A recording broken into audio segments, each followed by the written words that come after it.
तो what do you think that what are the parameters कि यार इतनी कैलकुलेशन होनी चाहिए और इतनी परसेंटेज अगर मैं जॉब स्विच कर रहा हूँ तो मुझे मांगनी चाहिए? इसका एक बेसिक कुलिया है जो कि हम अंडरस्टैंडिंग कर रहे हैं for layman for the startup business as well. मैं आपको बिल्कुल एक प्रैक्टिकल अप्रोच बता रहा हूँ, क्योंकि इसके लिए हमें ना पहले we need to ready for 3 scenarios and third आपने जिस तरह बात की अप्रेजल की, जिसे हम PMD भी कह सकते हैं, performance management dialogues at the year end, और he is asking you for a deliberate percentage. तो ये तमाम चीज़ें ना आपकी हेल्पफुल होंगी।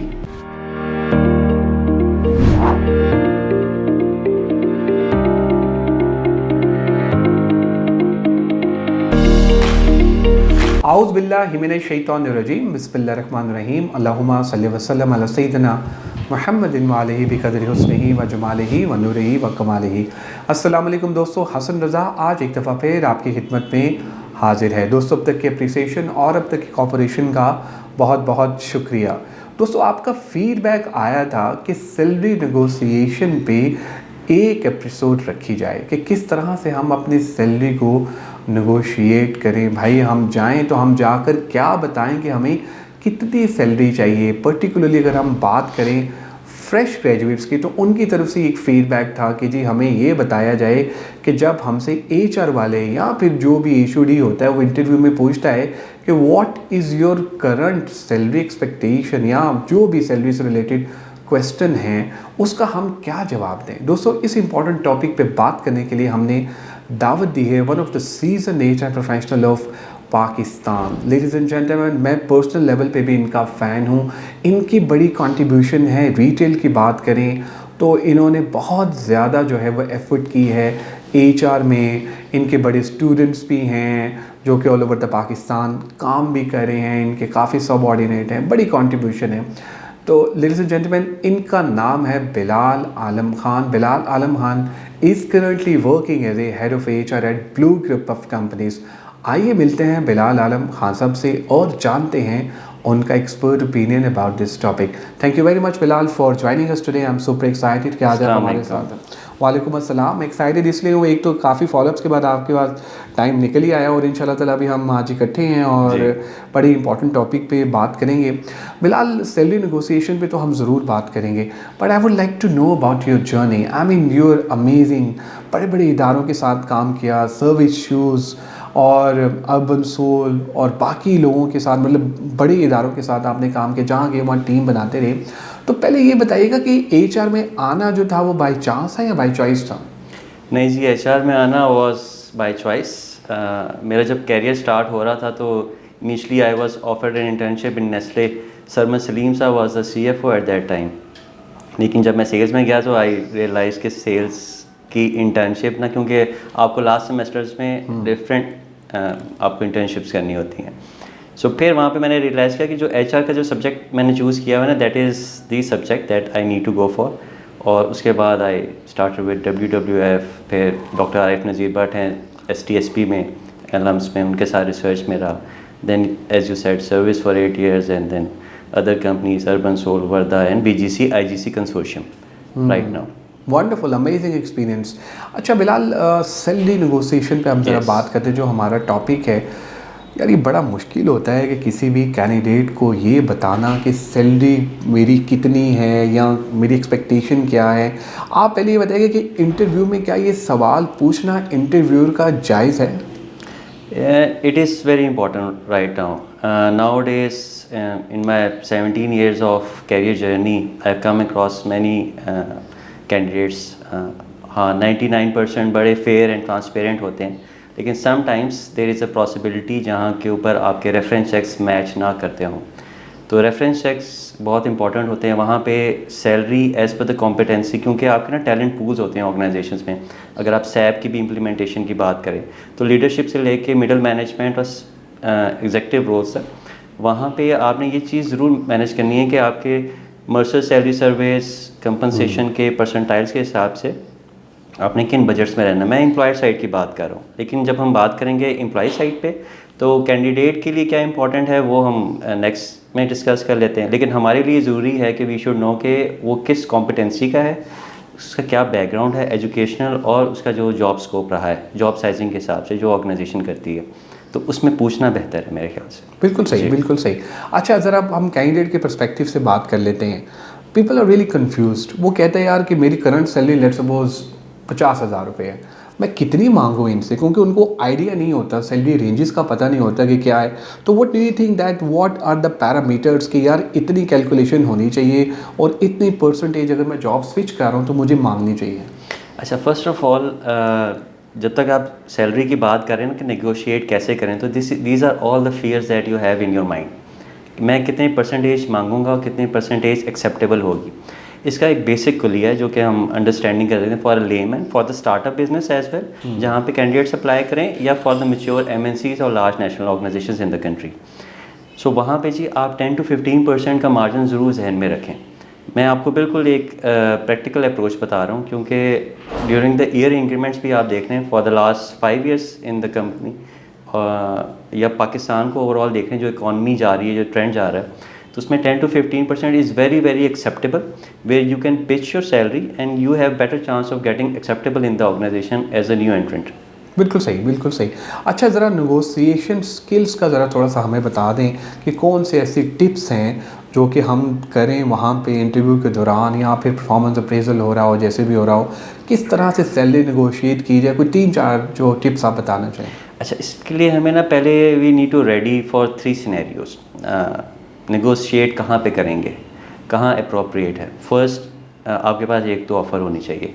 सो when you have got an offer, तो अल्हम्दुलिल्लाह you are the ones who are being selected, right. अच्छा, सेकंड ये है कि नेगोशिएशन एक सैलरी के वक्त इंटरव्यू में कर लिया आपने। सेकंड ये है कि अगर आप आउट स्टेशन जाते हैं या with in the same city हैं, तो तब नेगोशिएशन डिफरेंट हो जाएगी। एंड थर्ड, आपने जिस तरह बात की अप्रेजल की, जिसे हम PMD भी कह सकते हैं, performance management dialogues at the year end, वहाँ पे भी आप नेगोशिएट करते हैं विद योर इमीडिएट सुपरवाइजर्स और line managers, and yes with the HR as well. So coming to the first scenario, कि आप जब बात करें कि मेरा जॉब इंटरव्यू है, आई हैव बीन सिलेक्टेड, तो अपने जहन से ना एक फ़ियर निकाल दें कि एम्प्लॉयर बुरा मान जाएगा, एम्प्लॉयर विल फील के आपने ज़्यादा मांग लिए हैं, या आप डर रहे हैं कि आपकी ज़्यादा एक्सपेक्टेशन होगी तो आपको ये जॉब ही नहीं मिलेगी, because you see a lot of people outside who are actually applying for that position. So वो फियर निकालें। सेकेंडली ये कि जो एम्प्लॉयर होगा उसने भी तो बड़ी प्रैक्टिस की होगी ना, टाइम लगाया होगा, इन्वेस्ट किया होगा, उसने पूरा प्रोसेस किया होगा हायरिंग का, तो उसके साथ साथ उसने आपको सिलेक्ट किया है, या कोई बैकअप एक दोस्त ने सिलेक्ट किए होंगे, तो you are the first one who is been sitting in front of the employer और he is asking you for a deliberate percentage. So वहाँ पे आप नेगोशिएशन स्किल्स आप करने के लिए आप ये कोशिश करें कि अपनी कॉम्पिटेंसीज़ को सामने रखें। कॉम्पिटेंसीज़ लोगों को पता होती हैं, either you are good in MS Office Excel, either you are good in people management, either you are good in sales, either you are good in the financials और accounting side. So वहाँ पे अपनी real time example भी put up कर सकते हैं। Last organisations में मैंने क्या क्या अचीव किया था, क्या क्या मैंने डिलीवर किया है, क्या वैल्यू एडिशन मैंने डाली, क्या मैंने नए कॉन्सेप्ट क्रिएट किए, क्या मैंने Tier 1, Tier 2, Tier 3 ready management programmes initiate किए, for example for HR background. तो ये तमाम चीज़ें ना आपकी हेल्पफुल होंगी for letting the other person know कि आपकी नेगोशिएशन किन पैरामीटर्स के ऊपर जाएगी, आप सैलरी क्या डिमांड करोगे। सेकंड ईयर में हम आ जाते हैं कि आप बात करें कि मार्केट में बेंचमार्किंग क्या चल रही है। So you need to know कि किस इंडस्ट्री में आप अप्लाई कर रहे हैं। अगर आप टेक्सटाइल इंडस्ट्री में अप्लाई कर रहे हैं तो यू नीड टू नो कि what are the positions which are technical, which are very very important की positions, what are the position which are managerial and operational base. तो वहाँ पे आपको उनकी बेंचमार्किंग लेनी है। अच्छा, बेंचमार्किंग लेने में ना कभी कभी आपका अंदाज़ा एंटिसिपेशन गलत हो सकती है। उसके लिए आप ये कर सकते हैं कि आप अपने कोलीग्स को, उस इंडस्ट्री में रहने वाले लोगों को, आजकल लिंक्डइन के ऊपर बहुत से ऑप्शंस हैं, यू हैव डिफरेंट कनेक्शंस, तो वहाँ पे आप लोगों से जनरल क्यूरीज और पूल रेस कर सकते हैं।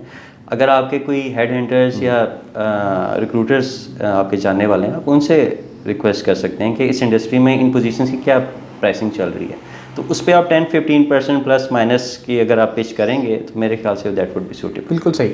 अच्छा बिलाल, जब हम आपके साथ ये सेशन प्लान कर रहे थे तो people are following us on LinkedIn, YouTube और फेसबुक का जो हमारा पेज है उस पर कुछ क्वेश्चंस जो हैं वो हमें रिसीव होते हैं, तो मैं फॉलोअर्स के बिहाफ पे आपसे पूछूंगा एक क्वेश्चन था, बंदा जो है वो काफ़ी एक्सपीरियंस्ड है और वो जॉब हासिल करना चाह रहा है और नौकरी के लिए अप्लाई भी कर रहा है, लेकिन वो ये कहता है कि मैं जहाँ जाता हूँ लोग कहते हैं तुम ओवर क्वालिफाइड हो, मैं कम सैलरी पे ज्वाइन भी करना चाहता हूँ, मैं ये चाहता हूँ कि यार कि मुझे जॉब मिल जाए।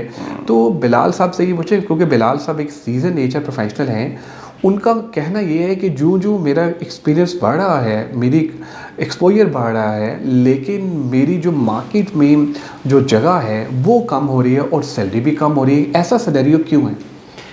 ऐसा सिनेरियो होता है जब भी आपने ऑर्गेनाइजेशन को रिव्यू करना है ना किसी भी इंडस्ट्री में, you need to see as a pyramid. When you go at the top of the pyramid, there are less opportunities and more competition. बैली pyramid की जो बैली है ना, वहाँ पे मूवमेंट बहुत इजीली हो जाती है। सो जो सीनियर रिसोर्स जा रहा है वो चेंज करना चाह रहा है, तो आजकल के डायनामिक्स में इकोनॉमिक क्रंच के अंदर जहाँ पे जॉब्स बिल्कुल क्रिएट नहीं हो रही, वहाँ पे मूवमेंट बहुत मुश्किल है, वहाँ पे आप बिज़नेस भी नहीं कर सकते। तो वहाँ पे क्या होगा कि वो नेगोशिएट करेगा किसी कंपनी के साथ, तो कंपनी का फियर ये होता है कि हम एक्स अमाउंट वो ले रहा है तो हम x-1 देना चाहते हैं, तो क्या ये बंदा उसी मोटिवेशन और डिवोशन के साथ और कमिटमेंट के साथ हमारे साथ लॉन्ग टर्म सस्टेन करेगा, क्योंकि पूरे हायरिंग प्रोसेस की एफर्ट लगी होती है। अगर वो सस्टेनेबिलिटी का फियर एम्प्लॉयर के जहन से निकाल दे, तो then you have a chance. Then you need, अच्छा उसके लिए क्या ज़रूरी है कि you need to meet those people, उनके साथ आपकी अगर मुलाकात हो जाए तो फिर वहाँ पे अपनी चीज़ों को क्लियर करें।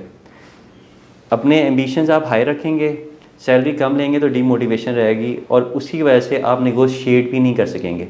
तो फियर फैक्टर सिर्फ कैंडिडेट के लिए नहीं है, फियर फैक्टर एम्प्लॉयर के लिए भी है, और वो चाहता है कि वो ऐसा रिसोर्स लेकर आए जो कि लॉन्ग टर्म चले। और उसकी सबसे ज़्यादा जो कैच है वो फाइनेंशियल कैच होता है लोगों का, जो कि उन्होंने अपनी जॉब से लेना होता है।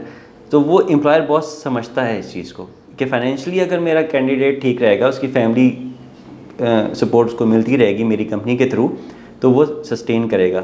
अगर वो वहाँ पे डिस्टर्ब रहेगा और ये फाइनेंशियल क्रंच में रहेगा तो वो सस्टेन नहीं करेगा। तो उसको रिड्यूस करने के लिए you need to discuss with them. Great, wonderful. Thank you, Bilal, for your time, for your support and love. You're an amazing speaker. Wonderful. Great. Thank you. It's an honor for us कि आप आए और आज आपने salary negotiation पे बात की, बड़ा अच्छा लगा। I mean, we have added a value. चलें, I am grateful that I am here in your area जी। Thank you. आप लोगों का ही बहुत शुक्रिया आज के एपिसोड देखने का। मैं उम्मीद करता हूँ कि आज के एपिसोड आपको पसंद आई होगी। बिलाल आलम खान साहब हमारे साथ थे, इन्होंने हमें बताया कि सैलरी किस तरह से नेगोशिएट की जा सकती है। इन्होंने हमें ये भी बताया कि जब आपको ऑफ़र आए तो उस ऑफ़र को भी किस तरह से आपने नेगोशिएट करना है। फिर उन्होंने हमें ये भी बताया कि परफॉर्मेंस अप्रेजल जो डिस्कशन होती है तब क्या क्या स्टेप्स होते हैं और किस तरह से आप सैलरी जो है वो अपनी नेगोशिएट कर सकते हैं। दोस्तों, अपना फीडबैक हमसे ज़रूर शेयर कीजिएगा ताकि हम भी इम्प्रूव कर सकें। दुआओं में याद रखिएगा। इंशाल्लाह करीब एक नई टॉपिक, नए गेस्ट के साथ आपकी खिदमत में दोबारा हाजिर होगा। Take care, bye bye.